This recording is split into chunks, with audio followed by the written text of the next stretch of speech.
Agricultura 4.0. Sim, a tecnologia já chegou no campo, mas sempre é possível evoluir.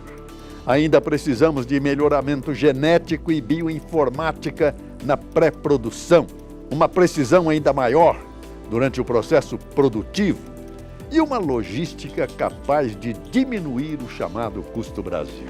Quando enfim chegarmos a este ponto, poderemos sim discordar de Eça de Queiroz, que certa vez afirmou que a agricultura é a arte de assistir impassível o trabalho da natureza.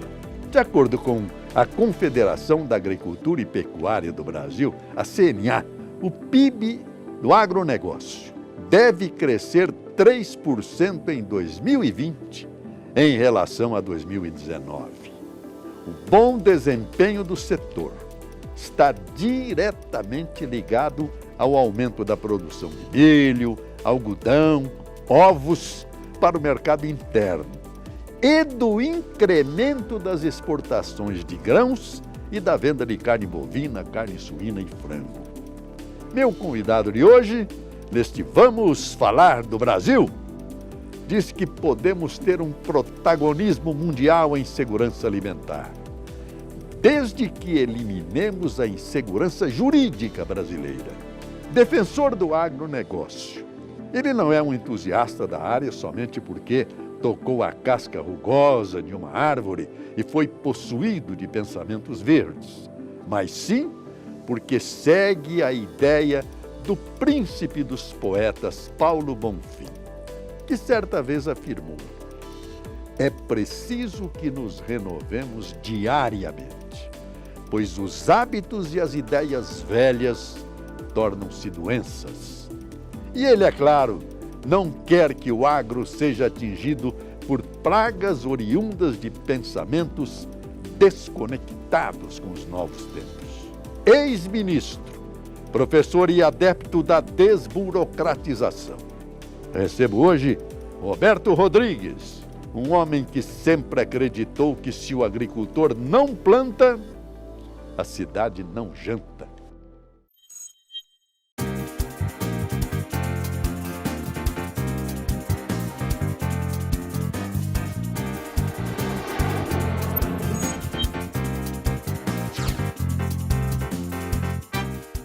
Senhores internautas e telespectadores, estamos recebendo hoje com grande alegria, porque já entrevistei algumas vezes, nosso ministro da Agricultura, Roberto Rodrigues. Ex-ministro. Faz tempo. Mas eu vou te chamá-lo de ministro o tempo todo.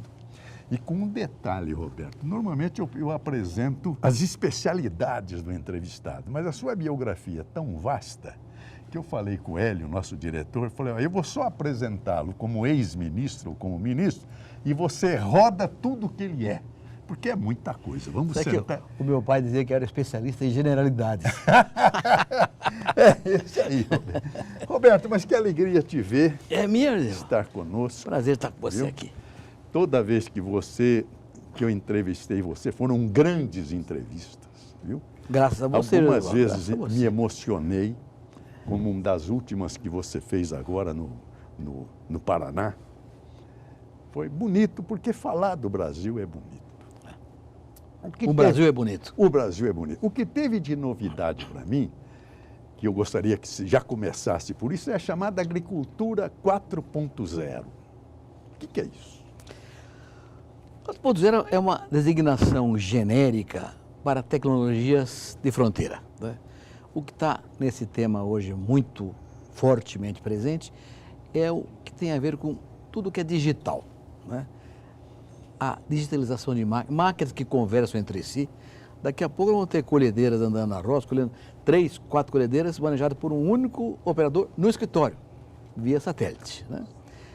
TI, Internet das Coisas, tudo que tem a ver com digitalização é agricultura 4.0. Tudo que vai fazer com que as máquinas conversem entre si. Você vai, daqui a pouco, soltar um drone lá do escritório, vai sair da garagem, vai sobrevoar a área, vai dizer, bom, aqui precisa pulverizar, porque tem uma mancha de praga aqui. Então não tem que pulverizar mais a área inteira. O drone vai dizer, é só aqui, então você economiza muito mais defensivos do que sobre a área inteira, né? Aí o drone vai dizer, olha, aqui faltou adubo, então é cobertura vegetal. E assim por diante. Então aí volta, sai um outro equipamento, já com o defensivo para pulverizar aquela região. Então vai ter uma sintonia entre o escritório e a prática muito maior do que tem hoje. Isso implicará, provavelmente, investimentos muito grandes, Josival, em infraestrutura. Por exemplo, hoje você pega um carro vai daqui para Campinas, às vezes o celular falha no meio do caminho. Imagine lá na Amazônia ou no centro do Cerrado brasileiro, vai ter precisado ter uma torre específica para que a fazenda se comunique no escritório, com a colhedeira, com o motorista, com a oficina mecânica e haja uma sintonia. Isso ainda não temos. Temos, mas em algumas regiões do país, não em todas, né? Certo. Então a agricultura 4.0 é um processo tecnológico em andamento. Agora, o Roberto Rodrigues, quando eu vi você tocar nesse assunto, você me chamou a atenção para um detalhe que eu reputo importantíssimo, porque isso demanda grande investimento, grandes conglomerados, né? Grandes empresas. Isso não pode matar o pequeno produtor brasileiro que não tem essa condição para comprar uma máquina dessa? Esse ponto é um dos pontos que mais me preocupam hoje em dia na agricultura. Na verdade, isso já está acontecendo na indústria e no comércio urbanos. Cada vez mais as tecnologias de ponta são caras e são tantas e tão profundas que os pequenos empreendedores sequer conseguem conhecer tudo. Está acontecendo em novidade. Enquanto que os grandes têm equipes multidisciplinares, com técnicos que conhecem cada setor, se apropriam das informações, aplicam e saem na frente em termos tecnológicos e ganham mais, né? Então, já acontece na cidade isso. Eu tenho muito medo que na agricultura também aconteça, porque na agricultura isso vai representar uma concentração de renda no campo, o que é indesejável, porque a agricultura, dada a imensa área que é cultivada em qualquer país do mundo, é fundamental que o tecido social tenha pequeno, médio e grande. Não pode ter só grande ou só médio, porque isso implica em exclusão social. Então, o que nós precisamos fazer é que as tecnologias novas cheguem a todos ilicitamente, para que todos se aproveitem no processo. Se você tiver uma tecnologia que eu não tenho, e essa tecnologia vai dar para você 20% a mais de lucro na sua atividade, eu não terei esse lucro. E como o mercado vai pagar pela média do preço, você ganha e eu sou excluído do processo. Por exemplo. Então, e qual é a solução disso? Então, hoje, você sabe que eu trabalho com cooperativas há mais de 50 anos. Desde que eu estudante, eu trabalho com cooperativas ainda. Então, eu acho que o cooperativismo hoje é um instrumento fundamental para isso. Não é porque apenas congrega os pequenos e cria uma força, um poder. Mais do que isso, consegue levar a qualquer pessoa, independente do tamanho, a inovação tecnológica. E ainda mais, a cooperativa vende inovação tecnológica para o produtor pequeno, financiadamente, de modo que ele pode trabalhar igualmente em relação ao grande. Se equipara aos grandes, se equipara ao grande dentro da cooperativa. Em termos de tecnologia de gestão. Mais do que isso, hoje, José Val, com a economia globalizada, a margem de renda por unidade de produto é cada vez menor. Cada vez menor. Certo. De modo que a renda no campo se faz pela escala e não pela unidade de produtos. Certo. Ora, o pequeno produtor, por definição, não tem escala, que é pequeno. Então, é um candidato à falência, ao desaparecimento. Certo. Com a cooperativa, não. Porque ele faz a escala no conjunto dos seus iguais. Então, ele terá parcela de presença da escala por causa da cooperativa. Que, adicionalmente, vai dar a ele a tecnologia melhor, certo, mais moderna, mais adequada, fertilizante, defensivo, a variedade mais adequada para aquele tipo de solo e vai agregar valor na segunda parte, depois da colheita. Então, a cooperativa hoje é um tema, eu diria, fundamental, essencial para a sobrevivência e progresso do pequeno produtor. O ministro, ele quer que chame de ex-ministro, vou chamar de ministro. Não quero que chame de ex, não, me chame de Roberto mesmo, que eu quero ser o...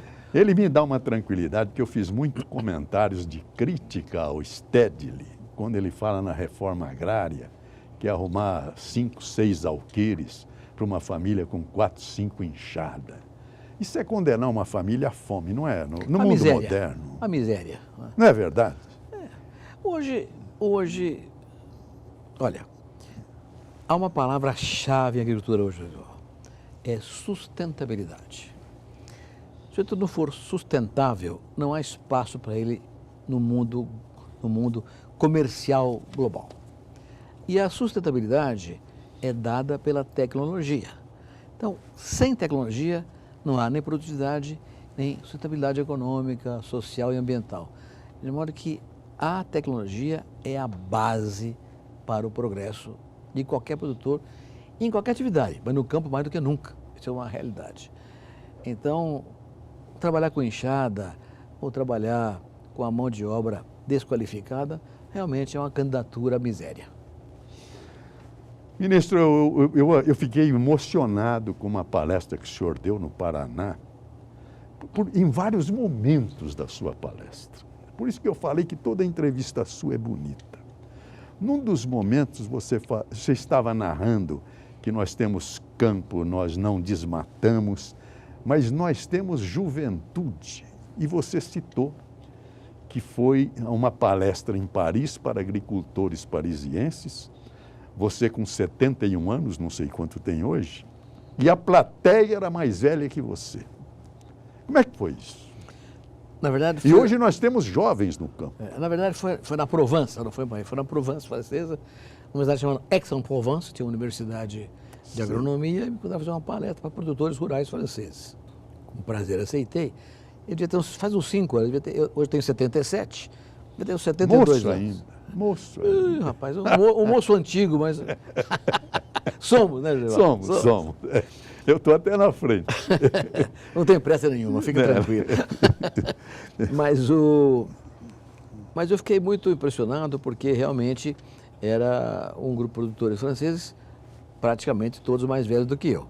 A maior ambição que eu tenho é que os meus netos digam para os netos deles que o avô deles trabalhou todos os dias da vida dele, até o fim, até a hora que apagou a luz, para que o Brasil fosse o campeão mundial da paz, fosse o campeão mundial da segurança alimentar.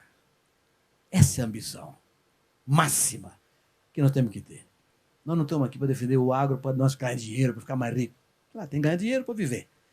Mas nós precisamos pensar no nosso país e no mundo. Nós podemos ser os campeões mundiais da segurança alimentar. E na Europa, de certa maneira, isso quase que uma coisa convencional, né? Os jovens não querem ficar no campo, porque hoje o campo não oferece, digamos, os confortos todos que estão na cidade, né? Então o jovem quer ficar na cidade. De modo que os velhos vão ficando nas áreas rurais e quando se aposentam por incapacidade de continuação do trabalho, a área é arrendada. Então hoje, quase 1/3 da produção agrícola europeia é feito arrendamento de terra, porque os pequenos produtores não conseguem trabalhar, os velhos não conseguem trabalhar e os jovens não querem ficar. Então isso é uma coisa impressionante. No Brasil é o contrário. No Brasil, aonde eu vou, e eu ando muito pelo Brasil inteirinho, graças a Deus, eu ando pelo Brasil inteirinho, vendo a agricultura, eu sou sempre mais velho, o que é muito ruim para mim, né? Mas é ótimo para o Brasil, porque você vê uma juventude. Eu dei aula na universidade da Unesp durante 34 anos em Jaboticabal. E eu, quando comecei a dar aula nos anos 60, 70, eu tinha 5% de alunas. Hoje tem metade dos estudantes de ciências agrárias, são meninas maravilhosas, brilhantes, e estão ganhando todos os prêmios na área de gestão. Você vai hoje numa cooperativa, numa fazenda moderna no Brasil, lá no Centro-Oeste, lá na Matopiba, no Maranhão, no Piauí, na Bahia, no oeste da Bahia, vai encontrar uma mocinha sentada no computador lá, ela sabe o preço de cada commodity, como é que está em Roterdã, que navio está esperando no Porto de Santos, no Porto de Paranaguá, quanto custa o demurro do navio parado, sabe o frete de caminhão que sai lá de Rio Brilhante ou de Patos de Minas para chegar no Porto do Espírito Santo ou do Paraná, sabe tudo, sabe se choveu ou não choveu, sabe a demanda e a oferta agora estão funcionando para olhar a tendência de preço, sabe tudo, de modo que a decisão hoje do produtor moderno, da agricultura 4.0, é muito mais prática, muito mais objetiva, tem muito mais informação para tomar decisões. E são essas meninas e agrônomos... E também a mulher assumindo o campo, né? Assumindo a área de gestão. De gestão. A área de gestão. Verdade. Que é a base. Hoje, esse é um negócio que você falou, uma coisa importante. Hoje, eu diria para você o seguinte, tecnologia é um tema transitado em julgado. Todo mundo sabe que sem tecnologia não tem produtividade, nem sustentabilidade e nem competitividade. Então, só não compra tecnologia quem não pode comprar. Mas todo mundo sabe que precisa de tecnologia. E vai atrás disso, por isso que as cooperativas são fundamentais. E gestão é diferente. Ainda não é universal o tema da gestão como a segunda perna da condição competitiva. Hoje, uma máquina de cortar cana custa R$1,5 milhão. Tem que botar um engenheiro para tocar a máquina com computador de bordo, né? Você não tem gente preparada para isso tudo. Hoje é tudo na área de informática, satélite, comunicação, né? Agricultura digital. Então você tem gente muito mais Isso já preparada. chegou no pequeno produtor brasileiro? Via cooperativa está chegando.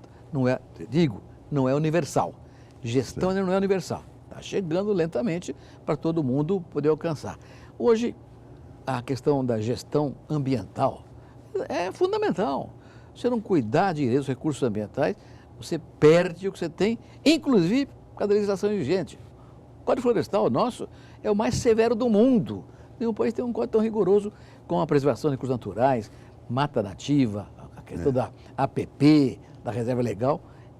Tem que ter gestão ambiental, gestão de recursos humanos, gestão de risco. Tem que saber o que está acontecendo lá na frente, qual é o competidor europeu ou asiático está fazendo com a tua produção.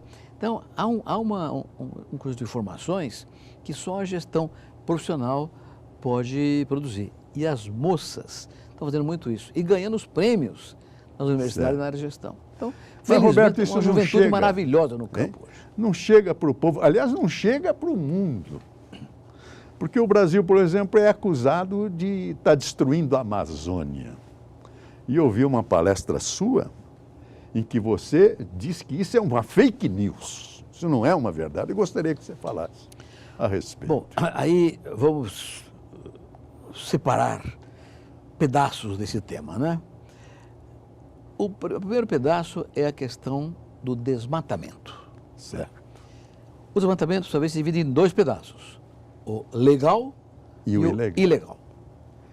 O desmatamento legal é uma coisa complexa, você obtém através de todo um processo politicamente complicado, burocraticamente complicado, negociando com tecnologia e com gestão com os órgãos públicos. Até que você prova que vai fazer o desmatamento legal e você tem autorização para fazer isso aí. Não há problema.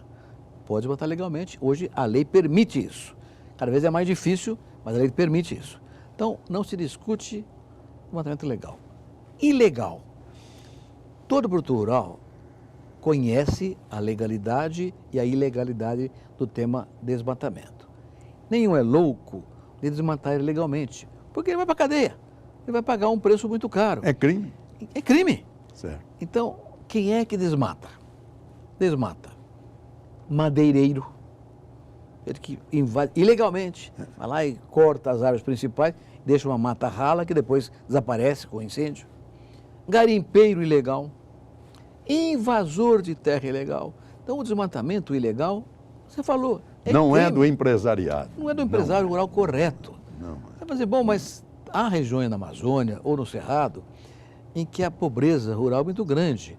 Então, às vezes, o pequeno produtor corta lá uma meia dúzia de árvores para botar naquela terra que está fértil a mandioca para a sobrevivência dele. Então, tem um tema social, mas no conjunto da obra é muito pequeno. É muito pequeno. Certo. E é que ser compreendido. Então, o desmatamento ilegal, você falou a palavra certa, é crime e há que ser combatido. Certo. Então, aqui temos um primeiro capítulo. Segundo capítulo, o desmatamento vem diminuindo. Em 2004, de 2004 para hoje, eu era ministro em 2004, 2004 para hoje, o desmatamento diminuiu 72%. Uma barbaridade. Está bom? Não, não está bom. Por que não está bom? Porque ainda tem desmatamento ilegal. Então, compete ao Estado, em parceria com o setor privado, fiscalizar, combater o que é legal e penalizar quem fizer ilegalidade. Sem dúvida. E hoje, felizmente, agora o governo brasileiro tomou uma decisão relevante, né? Criou um conselho da Amazônia e uma polícia ambiental uma função ambiental na Amazônia de correr atrás do criminoso e puni-lo. Isso é importantíssimo, porque o que existe hoje no mundo, infelizmente, é uma versão, você falou fake, diferente da realidade. A percepção que existe lá fora é que nós estamos matando a Amazônia, botando fogo em tudo, e é falso. Não estamos. Na área de focos de incêndio, por exemplo, esse ano passado, que foi um ano terrível de seca naquela região, nós tivemos um número de focos de incêndio praticamente igual à média dos últimos 15 anos. Tá bom? Não, é muito. Tem que reduzir. Então, mas não é mais do que foi. Tem a imagem que é passada, estão queimando tudo. Você está acontecendo na Austrália agora. A Austrália está pegando fogo inteirinha. E ninguém fala da Austrália, né? Fala da Amazônia. Por quê? Porque nós, Brasil, somos um país com uma condição competitiva potencial gigantesca, que vai tirar alguém do mercado. Então é preciso criar mecanismos que impeçam a nossa chegada ao mercado de uma forma mais adequada. Mas, o último capítulo dessa questão me parece muito sério para a gente conversar, Evaldo, e que é o seguinte: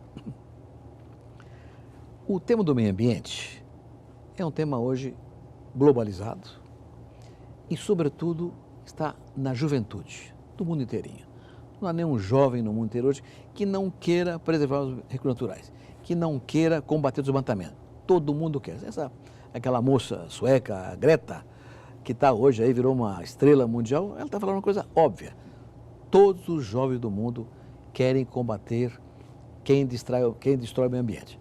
E está certo, eu concordo inteiramente com eles. Certo. É preciso preservar os recursos naturais.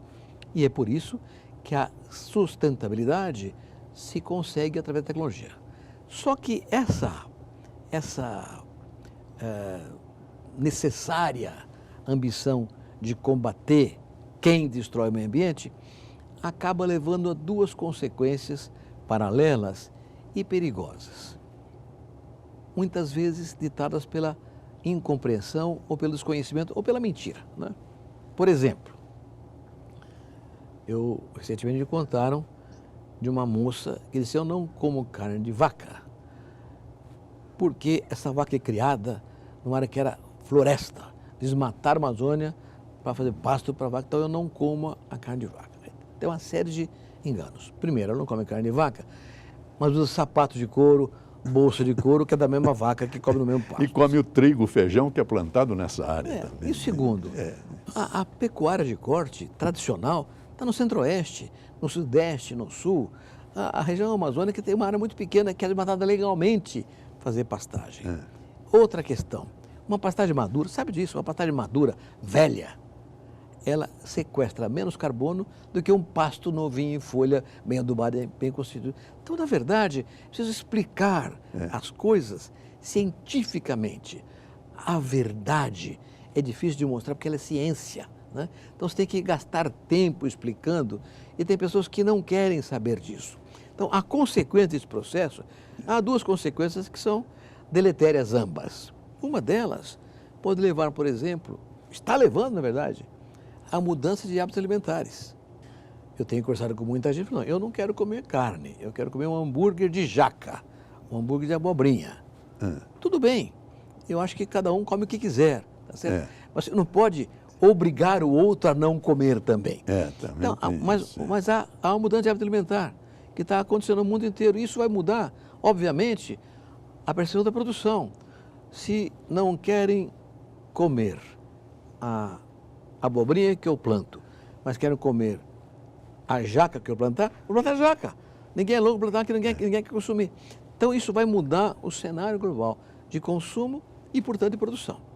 E o outro tema é o tema comercial, né? Veja que coisa importante. Meados do ano passado, foi anunciado um acordo entre a União Europeia e Mercosul. Esse acordo é fundamental para o Brasil e para os mais países do Mercosul também. Por que é fundamental?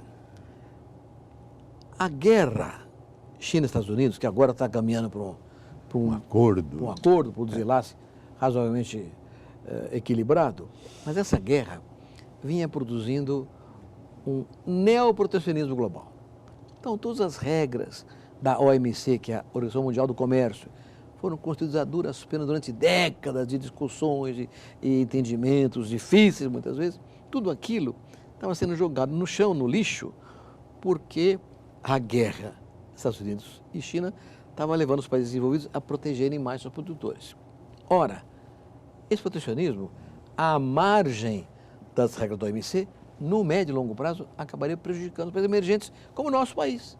Todos os países emergentes seriam prejudicados, porque não temos recurso para combater o subsídio que tem a União Europeia, o Japão, os Estados Unidos. Ainda tem esse subsídio alto? Muito alto ainda, muito alto ainda. Mas vinha reduzindo com as regras do OMC.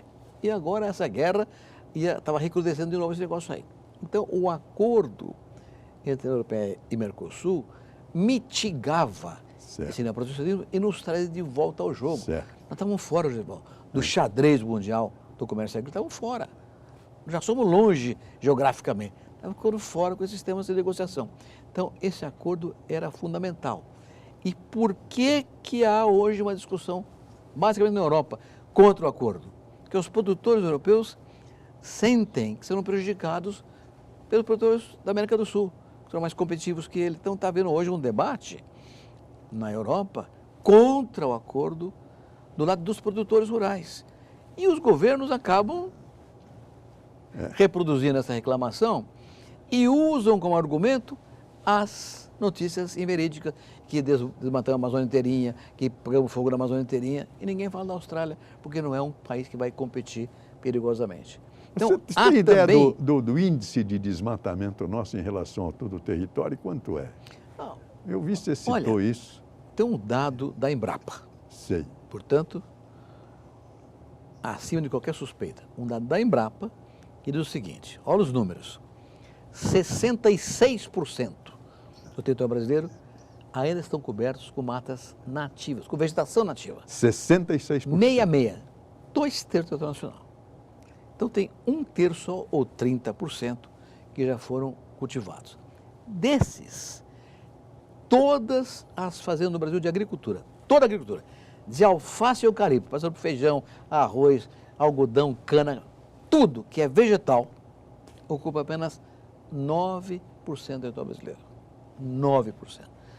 Todas as fazendas brasileiras de vegetal, de culturas, 9%. 9%. E as pastagens, 21%. Então, dá 30%. Todas as fazendas somadas, 30%. E 66% é preservado. E o resto é cidade. Certamente não é o índice da França, da Inglaterra, da Alemanha. Não, nenhum país do mundo grande tem essa dimensão. Tem, Vou pegar um país pequeno, uma Eslovênia, na antiga Iugoslávia, é um país montanhoso, é tudo floresta. Mas um país grande, que tem um papel relevante na oferta mundial de alimentos, nenhum tem o que nós temos. Muito bem. Nós voltaremos dentro de instantes a esta sabedoria do agronegócio que nós vamos voltar a falar agora e esse amor que ele tem pela natureza brasileira, que é o destaque do nosso programa de hoje, com o ministro Roberto Rodrigues.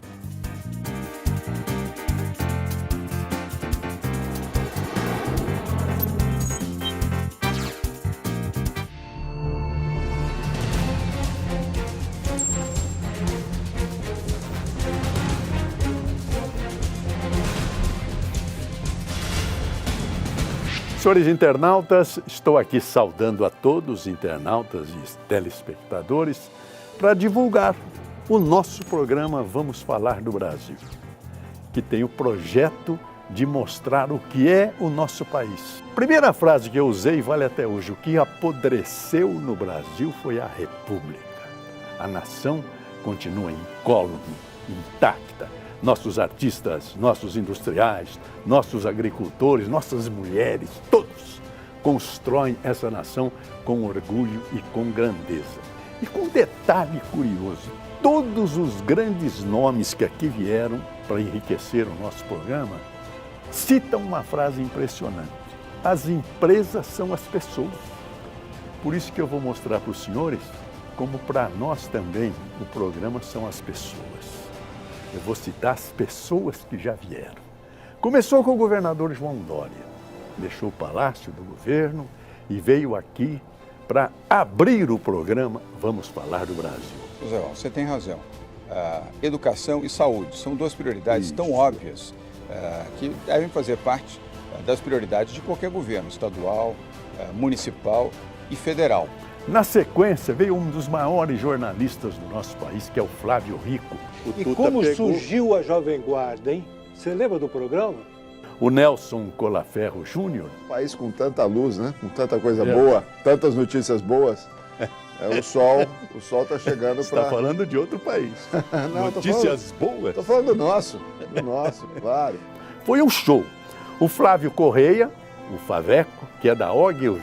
O Brasil continua sendo um país, na minha modesta opinião, subdesenvolvido, né? Nós temos problemas aqui que são insolúveis, como, por exemplo, a distribuição de renda, uma barbaridade.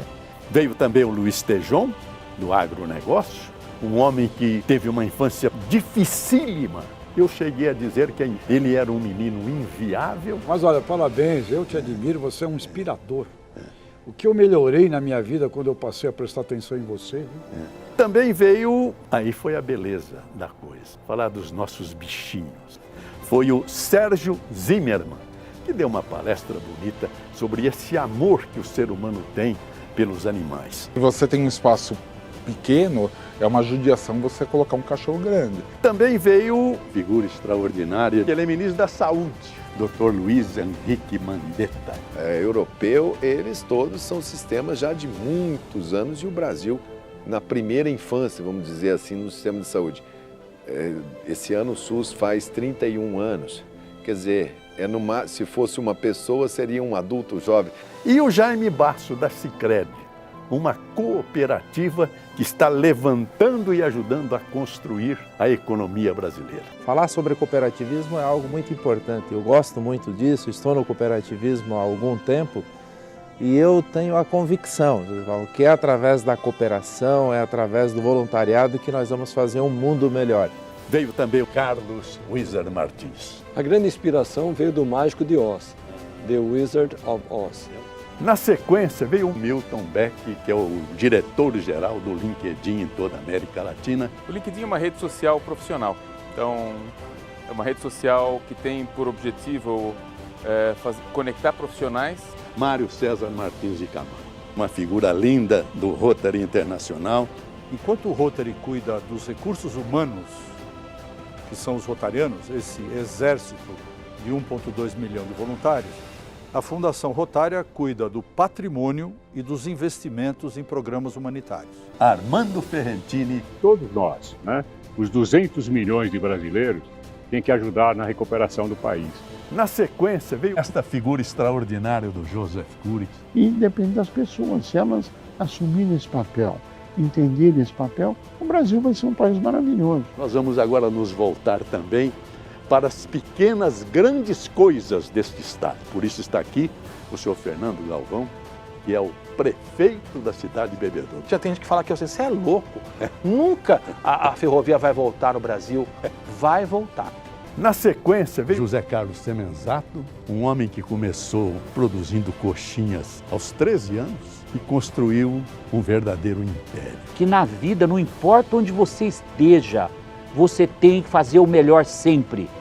Como os senhores veem também para nós, as empresas e os programas são as pessoas. Vamos falar do Brasil.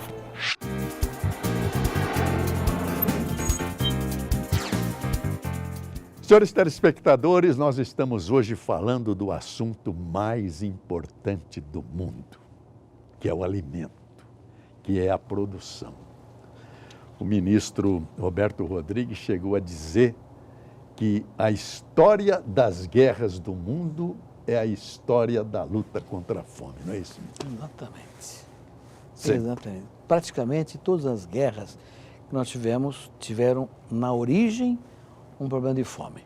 Agora mesmo, José, nós estamos assistindo quase todas as semanas migrações da África, da Ásia, do Oriente Médio para a Europa, fugindo afogados no Mediterrâneo. Morrendo afogados toda semana. Fugindo do quê? Da fome. Da fome e da guerra, determinado pela fome. Então, de fato, esse é um tema tão grande que uma das prioridades do século XXI em qualquer instituição multilateral é compatibilizar a oferta de comida para todo mundo, para que não haja fome, com a preservação dos recursos naturais. Essa compatibilização só tem um caminho. Isso é uma contradição difícil. Não é. Né? Com tecnologia você resolve. Tecnologia. Tecnologia você resolve. Olha os dados do Brasil. O Brasil, do plano Collor até... Eu gosto muito do plano Collor, foi 15 de março de 1990. Por quê? Porque até então a inflação era uma inflação altíssima. Certo. E um produtor rural, como eu, por exemplo, mais da metade da renda era do overnight. Então, melhor do que um agrônomo, era um bom gerente do banco para mim, para cuidar do meu dinheiro. Um absurdo, que era uma ciranda financeira. Então, o plano Collor foi essencial, foi o primeiro passo para a estabilização da moeda, que depois se consolidou com o plano real 4 anos depois. Então, eu uso o plano Collor, porque é um breaking point em relação à inflação e à tecnologia. De lá para cá, então, desde 90 até hoje, 30 anos, a área plantada com grãos no Brasil cresceu 66%. E a produção de grãos cresceu 330%. Olha. Ou seja, a produção cresceu 5 vezes mais do que a senhora plantando. O que é isso? É tecnologia? Tecnologia. O que significou essa tecnologia? Primeiro, mais renda, mais valor agregado à produção, mas mais importante, menos área demandada. E os números são espantosos. Hoje, só com grãos, nós cultivamos 64 milhões de hectares. 64. No Brasil inteirinho. Nós tivéssemos hoje a mesma produtividade por hectare de 1990, lá de trás, teria que ter hoje mais 98 milhões de hectares plantados com grãos. Ou seja, tem que ter desmatado 98 milhões de hectares. Foi preservado. Isso é sustentabilidade. Não é promessa, não é um sonho ambientalista. Isso é real. O Brasil fez isso aí. E essa tecnologia é nossa, é nativa ou vem de fora? Nossa, gerada na Embrapa, no Órgão de Pesquisa do Estado de São Paulo, nas universidades e também em multinacionais, na área de insumos, né? Basicamente defensivos, fertilizantes. Os insumos são equipamentos também são multinacionais.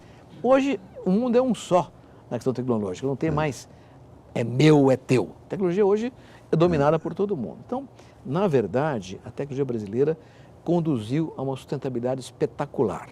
Isso nos dá um horizonte enorme no mundo. Você conhece um trabalho feito pela ONU no começo do século XXI agora, preocupado com essa questão da oferta de alimentos no mundo, dizendo o seguinte: no ano de 2050, até 2050, quando seremos 9 bilhões e meio de habitantes do mundo, 2 bilhões a mais do que temos hoje. 9 bilhões e meio. Mais 2 bilhões que temos hoje no mundo. Imagina você, 10 Brasis. Daqui a 30 anos. 10 Brasil daqui a 30 anos, né?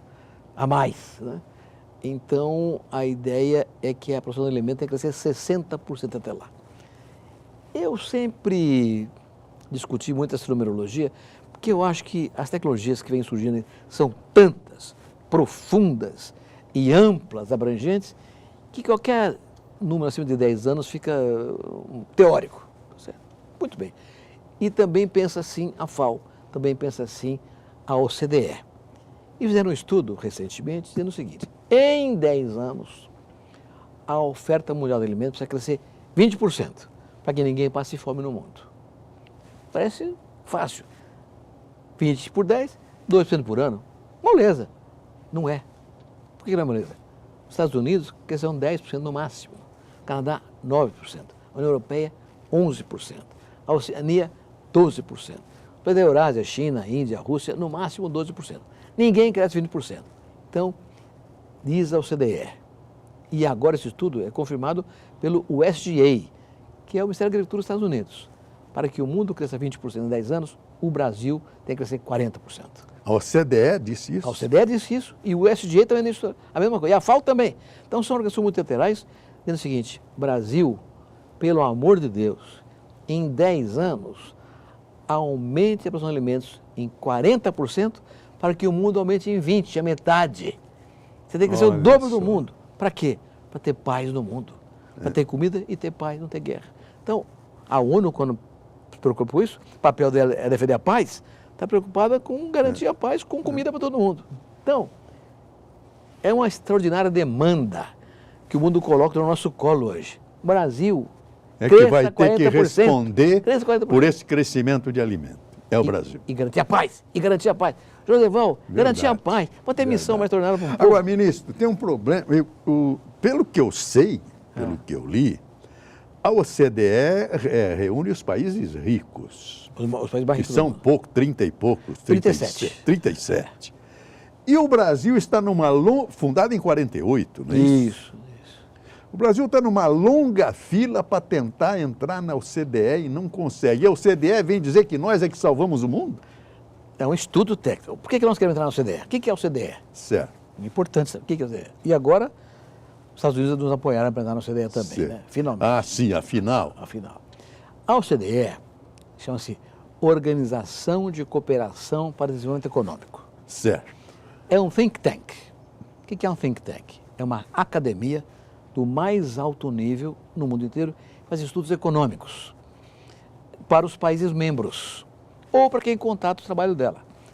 Então, a OCDE é muito importante para mostrar para os países onde é que eles estão errando, onde é que precisam fazer reforma disso, reforma daquilo, tributária, fiscal, previdenciária, dar uma linha de conduta para o país. Então, é importante estar presente na OCDE. Quando eu era ministro, há 18 anos atrás, 16 anos atrás, para você ter uma ideia, tinha uma falácia que o Brasil tinha subsídio da agricultura. Então eu contratei a OCDE, um estudo da OCDE, para dizer qual é o volume de subsídios que o Brasil tem hoje de verdade, para saber se isso afeta ou não o mercado internacional. Certo. Por exemplo, só tem 2 países que têm menos subsídio do que nós, Nova Zelândia e Austrália. O resto é tudo mais do que nós, Estados Unidos, União Europeia, os asiáticos todos eles. Então nós temos um subsídio baixíssimo na agricultura, que é a relação de apoio financeiro do governo sobre o PIB do agronegócio brasileiro. Nosso negócio é muito pequenininho, 3% só. A Austrália e Nova Zelândia estão de 2,5%. Então, na verdade, não temos subsídio nenhum comparado com os países desenvolvidos. Né? Então, a OCDE é uma organização fundamental para você ter dados e informações que orientem o desenvolvimento e as políticas públicas serem tocadas pelo país. Agora, ministro, o senhor que foi um grande político e reconhecidamente por vários jornalistas. Nunca fui político, hein? Nunca foi. Agora, tem o custo Brasil, os juros dos bancos brasileiros, a falta de crédito. Eu não sei nem como nós temos tecnologia. Temos aqui uma lava-jato que mostrou que todo o BNDES só depositava dinheiro para 3 grupos. Quase faliu a pecuária brasileira de menor porte. Como é que o senhor vê? Como é que nós podemos resolver isso? Bom, você falou de tantos assuntos aí, quer saber do crédito? Também. Bom. Também do crédito, do juro. Hoje, o juro real no Brasil é baixo, viu? Não diga. O juro real, porque nós estamos praticando uma prática de juros, fazendo uma política de juros que é lastreada da inflação. A inflação caiu muito. O juro real hoje, que é a diferença entre o que você paga do juro e a inflação, é em torno de 2,5%. 2,5% é um juro compatível com a atividade produtiva no Brasil. Então, nós estamos hoje... Bom, o senhor não se refere, portanto, aos juros do cheque especial. Não. Nós falamos juro de crédito rural. Juro para crédito rural, o senhor está falando. Hoje, o juro de crédito rural... Isso eu não sabia. É um juro quase compatível com a renda rural. Pode melhorar um pouco, mas melhorou muito em relação ao que era no passado. Então, isso de uns 2 anos para cá, melhorou muito. Sei. Tanto que é possível que alguns produtos desse ano tenham um rendimento melhor do que a aplicação numa CDB, por exemplo. Olha só. Porque o juro caiu. Né? É bem verdade que é uma coisa excepcional. Então, os preços subiram muito por causa da famosa peste suína africana lá na China, que elevou o preço da carne e, por consequência, dos grãos que viram carne. Soja e milho viram carne, né? Proteína animal. Então, houve uma valorização dos produtos, uma safra razoavelmente boa, salvo no sul do país, está muito seco, e no Mato Piba também está um pouco seco, mas, em geral, uma safra grande com preços bons. Então, isso significa uma margem boa para a agricultura brasileira em 2019 e 2020 também. Porque os juros estão hoje numa faixa, assim como o câmbio, né? O câmbio também está numa faixa razoável. Está estabilizado? Né? Não está estabilizado, porque o câmbio é flutuante, né? Então, agora mesmo aquele episódio que aconteceu lá com aquela doença de vírus na China, coronavírus, acabou produzindo um reflexo no mercado. Certo. As bolsas caíram e o câmbio se valorizou, o dólar se valorizou no câmbio, né? Mas isso também se ajusta com o tempo. O mercado sempre ajusta, né? Tem uma trombada, uma coisa exagerada, uma reação exagerada, mas o mercado acaba se ajustando. É como o caso da pacificação da guerra Chile-Estados Unidos comercial. Vai acomodar, vão perturbar um pouco o mercado, o preço de soja vai cair, mas daqui a 1 ano, 2 anos está tudo acomodado, porque esse é vaso comunicante, né? O mercado é vaso comunicante. Então, mas você vê, há um problema ainda relevante na questão cambial, mas mais do que isso, a estratégia. Por que os países desenvolvidos, o CDE inclusive, disseram que o Brasil pode aumentar 40% dos alimentos em 10 anos para que o mundo cresça metade, 20%? Por 3 razões. Primeiro, tecnologia, já falamos sobre ela aqui um pouco. Segundo, terra disponível, já falamos também. E terceiro, gente capacitada. Em outro país do mundo, nenhum outro, tem esses 3 fatores juntos. Um tem mais terra, tem mais gente, tem mais tecnologia, mas os 3 juntos... E sol, né? E sol o ano todo. E água. E água. Nós temos 13% da água doce do mundo inteiro. Nós somos um país privilegiado. Muito bem. Está resolvido? Não está resolvido. Por quê? Por exemplo, o tema central é finanças. O juro está bom para o crédito rural? Está razoável, mas o volume de dinheiro é insuficiente. A demanda é muito maior do que a... Mais importante que o crédito, seguro rural. E aqui, eu quero pedir um favor para você. É muito importante mostrar isso para a população brasileira. A Europa passou fome durante a Segunda Guerra Mundial. Terminada a guerra, quanta gente morreu de fome na Europa?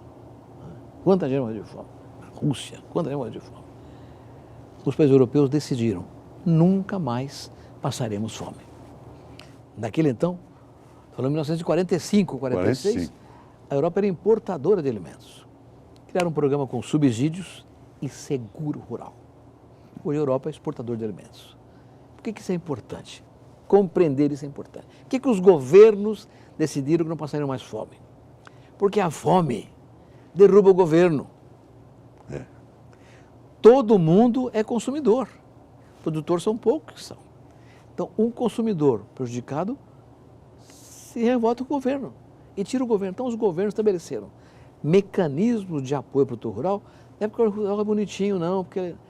Porque era a única certeza de ter comida para todo mundo.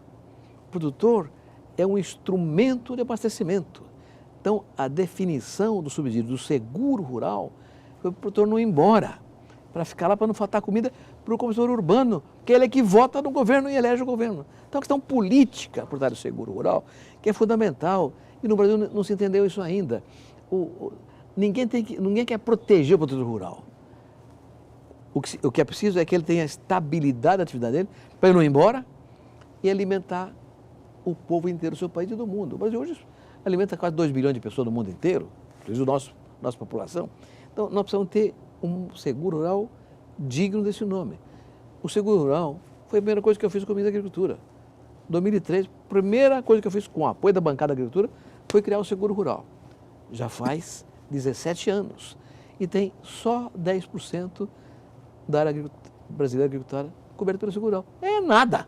Os Estados Unidos deu uma seca em 2012, a produção caiu, o agricultor recebe um cheque pelo correio do seguro, que garante a renda dele, não quebra, não vai embora. Aqui não, um ano ruim, quebra. E quebra o fazendeiro, quebra a farmácia, quebra posto de gasolina, quebra a escola, quebra tudo, que tem um efeito dominó de quebradeira urbana também. Então, é fundamental termos um seguro rural acoplado ao crédito rural que garanta a estabilidade da atividade produtiva do produtor rural, para garantir a abastecimento alimentar para o povo urbano. E, finalmente, a nossa ministra da Agricultura, Tereza Cristina, que é um colosso de ministra, uma mulher maravilhosa, habilidosa, competente, muito elogiada também. Ela é muito boa. Muito elogiada. Ela percebeu isso e agora mesmo, nesses últimos dias, o debate pela mídia é: Tereza Cristina vai aumentar o recurso do seguro rural. Então nós estamos caminhando para ter uma estrutura adequada de renda na agricultura via crédito e seguro rural. Chega não, em estrutura. Josevão, você conhece melhor do que eu isso. Até os anos 70, a agricultura brasileira era costeira. Estava a 500 quilômetros do mar. Aí foi para o Centro-Oeste.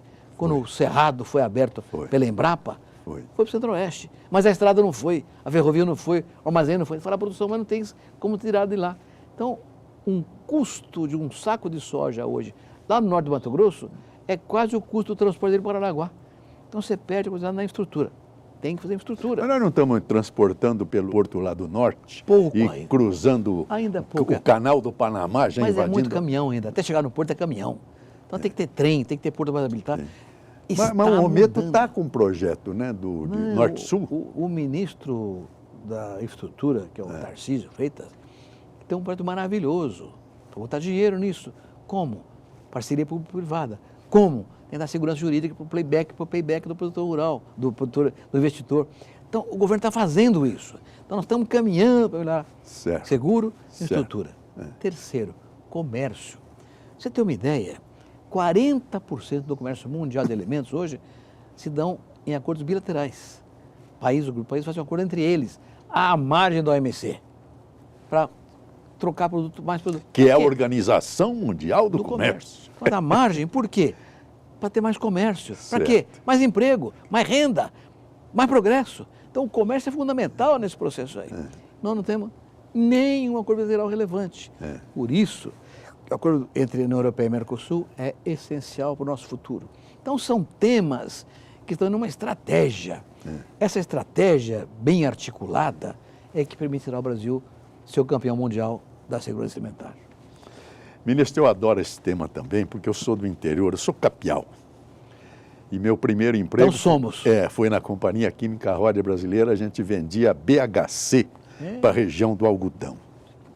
E quando chegava na colheita, o coitado do agricultor não conseguia pagar o veneno que comprou, que foi financiado pela Rodia. Tínhamos até uma cidade lá chamada Ouro Branco, em razão do algodão. Hoje não tem mais algodão, é só pasto, que é mais barato, etc. Porque a multinacional impunha um preço muito baixo e não pagava. Recentemente foi o etanol. O que houve com o etanol, ministro? Que não deu certo, ou pelo menos era um sonho do Brasil que ficou pela metade. Deu certo. Deu certo. As usinas estão fechadas, falindo. Mas aí tem algumas questões importantes. O governo Dilma Rousseff foi um desastre para o etanol. Por quê? Porque ela lastreou todo o trabalho de combate à inflação, impedindo o aumento do preço dos combustíveis fósseis, gasolina e diesel. Então, o que o governo fez? Importava gasolina e diesel por um preço X, que era o preço global, e vendia aqui dentro por um preço X menos Y. Então, com isso, quebrou a Petrobras. E quebrou as usinas de álcool. E quebrou as usinas. Por quê? Porque o álcool ele é vendido na bomba até 75% da gasolina. Como congelou a gasolina e o custo do álcool foi subindo, agora bateu na tampa da panela. E aí não dá para competir mais, quebrou muita gente. Então houve uma política pública conduzida pela Presidente da República, que entendia da energia, que quebrou a Petrobras, a Eletrobras e a Agroenergia. Uma tragédia. Depois disso, houve alguns acidentes adicionais.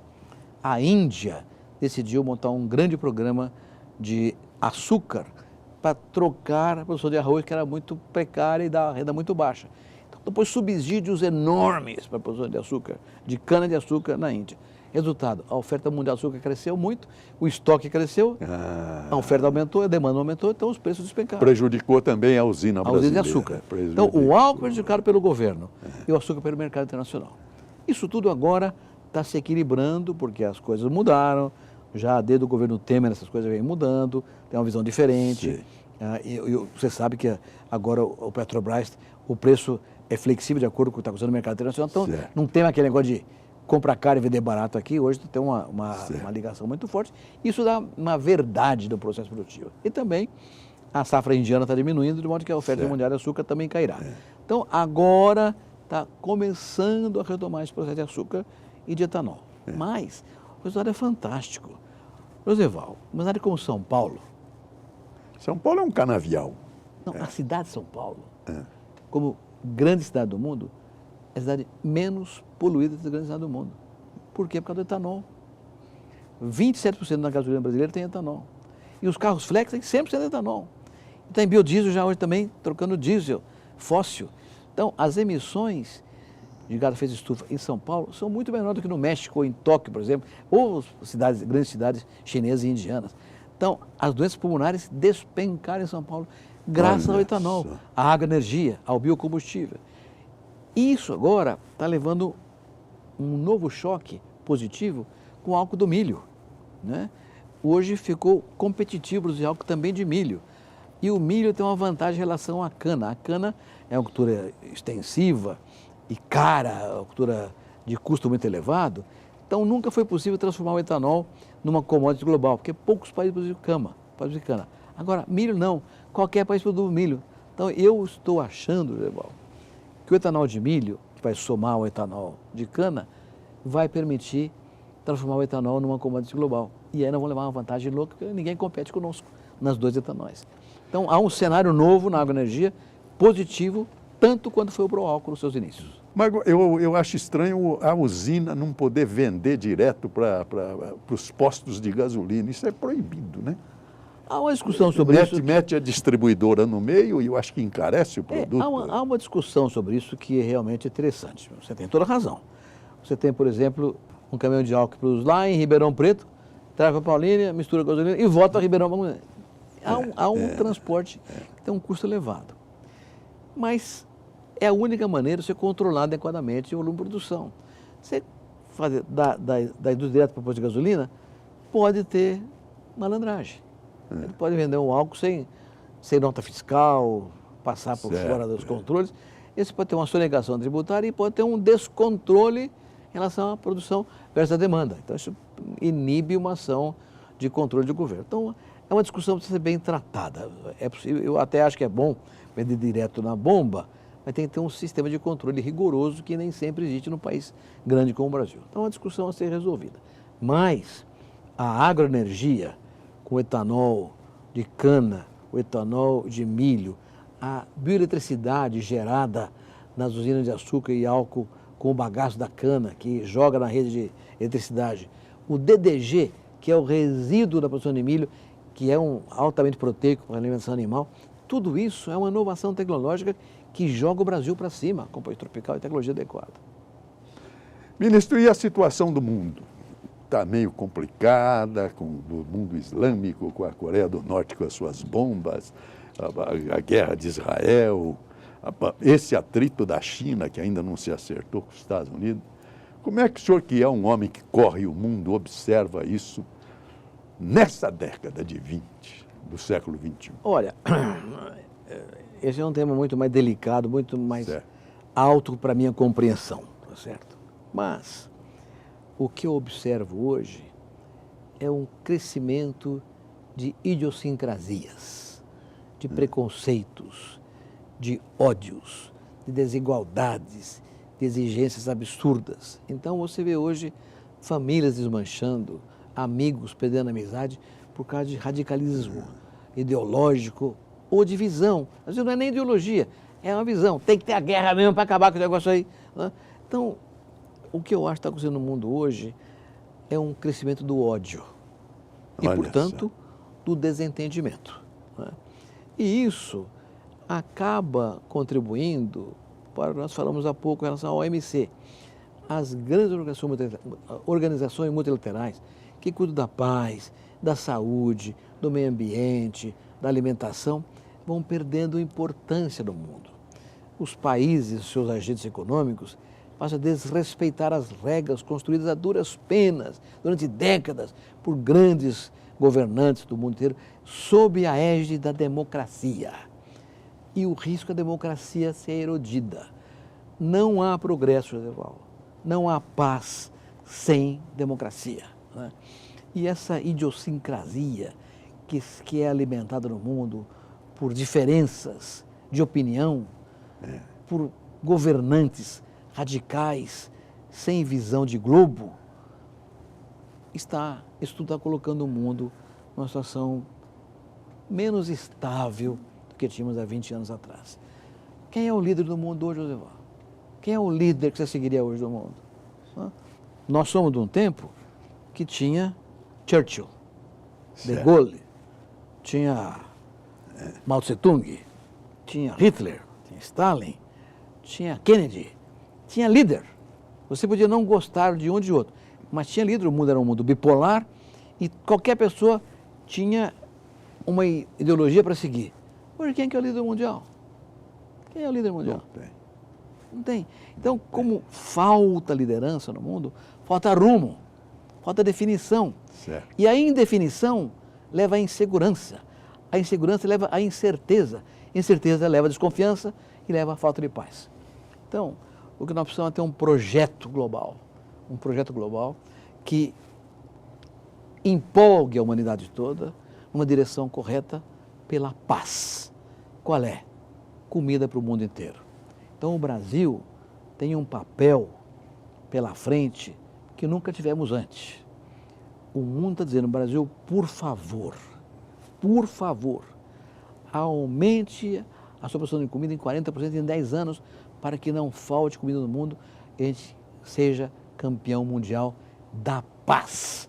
O mundo está pedindo isso para a gente, é uma vocação nossa, natural, espontânea, não podemos fazer isso. Temos gente, tecnologia, terra, água e temos, sobretudo, o amor pelo país, que é o grande patrimônio brasileiro. E este é Roberto Rodrigues, este amor pela terra. Pela vida, José. Pela vida. No mundo da arte, no mundo da letra, aqui no Brasil, eu começo pelo Menotti Del Picchia, no Juca Mulato.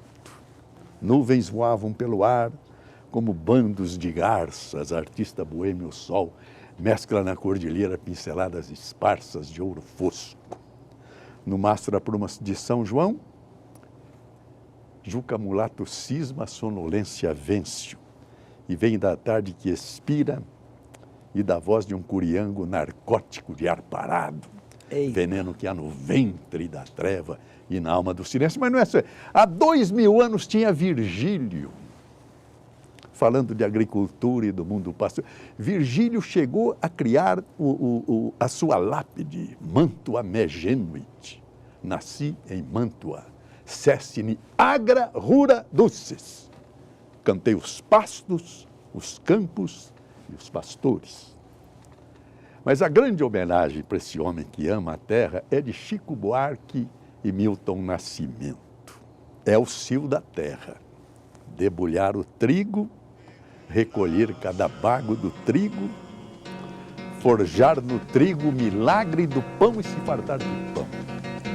Debulhar o trigo, recolher cada bago do trigo, forjar no trigo o milagre do pão e se fartar de pão. Decepar a cana, recolher a garapa da cana, se lambuzar de mel e afagar a terra, conhecer os desejos da terra, cio da terra, a propícia estação e fecundar o chão.